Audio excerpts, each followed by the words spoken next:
Brejo Santo e sua origem lendária, por Wagner David Rocha. Brejo Santo é uma cidade nacionalmente conhecida, mas listar aqui os motivos não é o que se objetiva. Aqui vou falar da origem desta cidade nordestina. Por isso, amigo leitor, preste bastante atenção nesta lenda encantadora que se afirma na tradição e que, através da poesia, eu faço a minha narração. Num tempo muito distante e difícil de precisar, viviam nessas belas terras, do extremo sul do Ceará, os bravos índios cariris, únicos habitantes do lugar. Conviviam com a natureza numa perfeita harmonia. Moravam em ocas de palha e da terra tiravam comida. Sobreviviam da agricultura, da caça e da pescaria.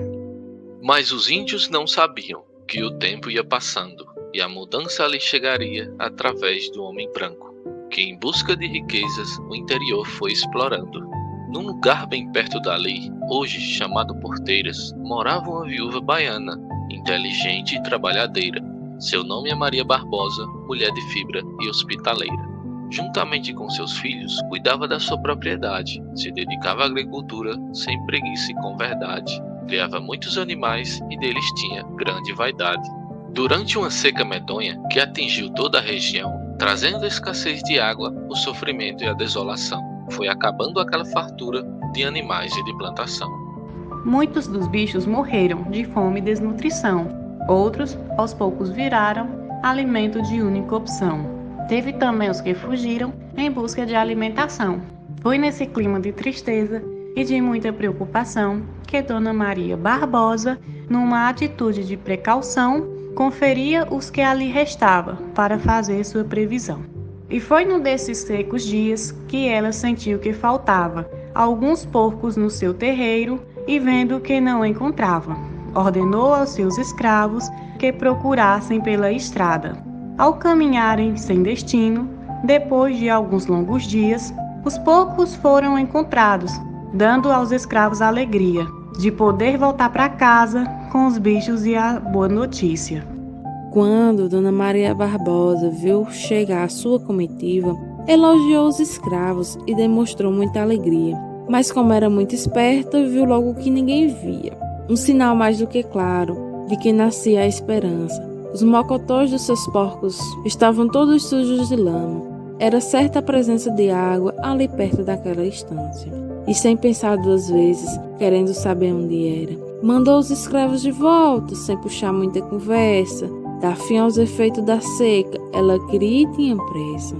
Seguindo a mesma trilha de onde os animais estavam, um pouco mais adiante, os escravos os encontraram, uma nascença de água boa, e para casa logo voltaram. Contaram tudo à viúva, em riqueza de detalhes, que a terra descoberta tinha água e bons ares, despertando na patroa diversas possibilidades. Após ouvir seus escravos, com toda a sua atenção, ela não teve mais dúvida. Tinha encontrado a solução. Era tudo o que ela queria, viver com melhor condição. A viúva Maria Barbosa tinha prestígio político. Pediu a posse das terras e o pleito foi atendido. Mudou-se para o lugar onde tudo seria tranquilo. Com a mudança instalada, Maria Barbosa percebeu. A terra era muito extensa e uma divisão procedeu. Separou em duas metades, uma para cada filho seu. Restaram 2 sítios grandes que a nova dona os batizou. Sítio Nascença e Sítio Brejo, que aos poucos se valorizou. Ficaram logo bem conhecidos por todo o povo que ali passou. Com a morte da matriarca, os sítios ficaram de herança para os 2 filhos varões da saudosa viúva baiana, que apesar da falta da mãe, nunca perderam a esperança. Francisco Pereira de Lima era um dos 2 irmãos. Ele herdou o sítio Brejo e ali continuou a missão. Do outro filho de Dona Maria, não tem muita informação. A tradição apenas registra de uma forma bem misteriosa que herdou o sítio Nascença e vendeu sem muita demora. O nome do novo proprietário é Gonçalo de Oliveira Rocha. Francisco Pereira de Lima, para honrar a mãe saudosa, mudou o nome do seu sítio para o Brejo da Barbosa e casou com distinta moça que se chamava Teodora. Gonçalo de Oliveira Rocha, homem de muitos planos, era dono do sítio Nascença e pai dos 9 irmãos santos, que depois foram os donos das terras de Brejo Santo. A partir dessas 2 famílias, a comunidade foi crescendo. Os filhos de uma e de outra se uniram em casamento, e o patrimônio das 2 ficaram num só documento. Mas o nome mais conhecido na região e nos 4 cantos, como importante referência para chegar naquele recanto, foi o daqueles 9 irmãos, chamados de Irmãos Santos.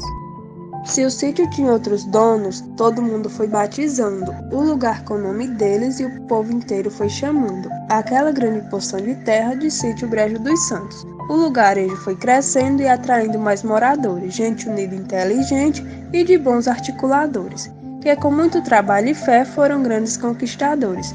Sua emancipação política foi notícia em todo o canto. 26 de agosto de 1890 é a data deste marco e tanto, finalmente com a toponímia simplificada para Brejo Santo. Brejo Santo, meu orgulho, minha paixão.